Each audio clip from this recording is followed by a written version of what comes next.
I found that nothing in life is worthwhile unless you take risks. Nothing. Nelson Mandela said, "There is no passion to be found playing small and settling for a life that's less than the one you're capable of living."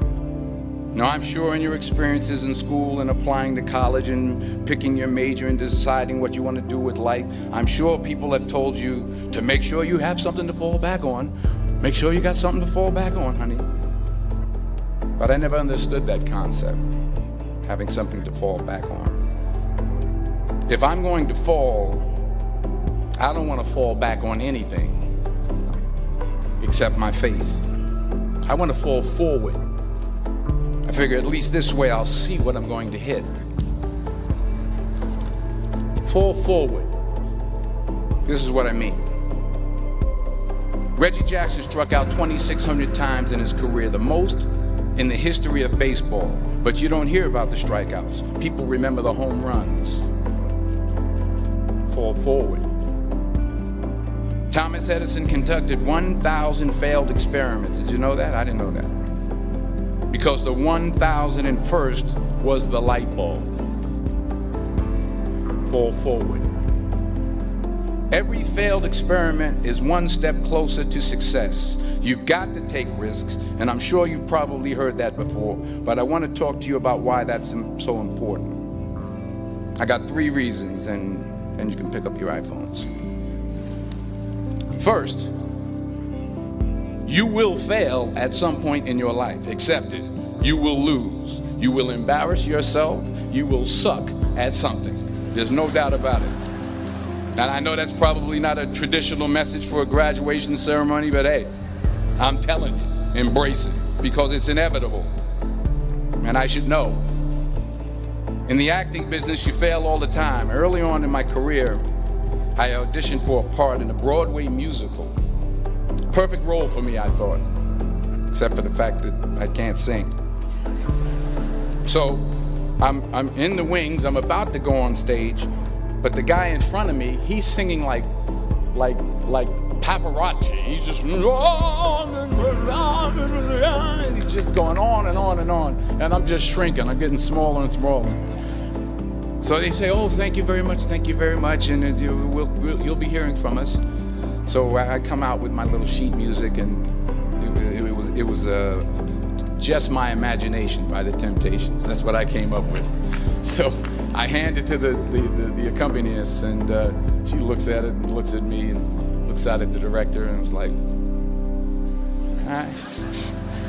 So I start, I'm gonna sing. I'm like, "It's just my imagination once again, and they're coming away with me." And they're not saying anything, so I'm thinking I'm getting better. So I start getting into it. It was just my running. They say, "Oh, yeah, thank you very much, Mr. Washington, thank you." So I assumed I didn't get the job. But the next part of the audition, he called me back. The next part of the audition is the acting part of the audition. I'm like, hey, okay, maybe I can't sing, but I know I can act. So they pair me with this guy, and again, I didn't know about musical theater. And musical theater is big, so they can reach everyone all the way in the back of the stadium. And I'm more from a realistic, naturalistic kind of acting where you actually talk to the person next to you. So I don't know what my line was. My line was, "Well, hand me the cup." And his line was, "Well, I will hand you the cup, my dear. The cup will be there to be handed to you." I said, "Oh, okay." "Well, should I give you the cup back?" "Oh, yes, you should give it back to me, because that is my cup, and it should be given back to me."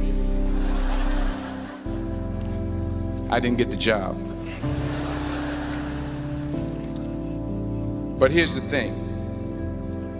I didn't quit. I didn't fall back.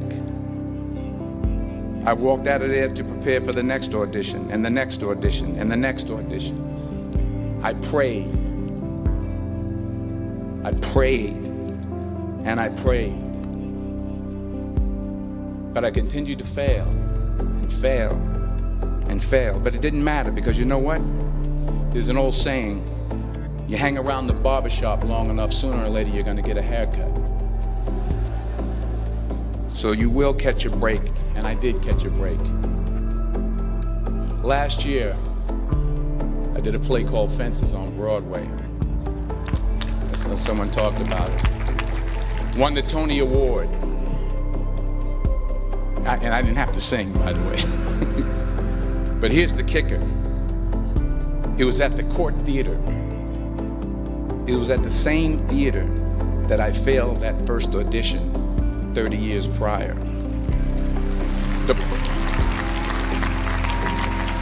The point is, and I'll pick up the pace, the point is, every graduate here today has the training and the talent to succeed.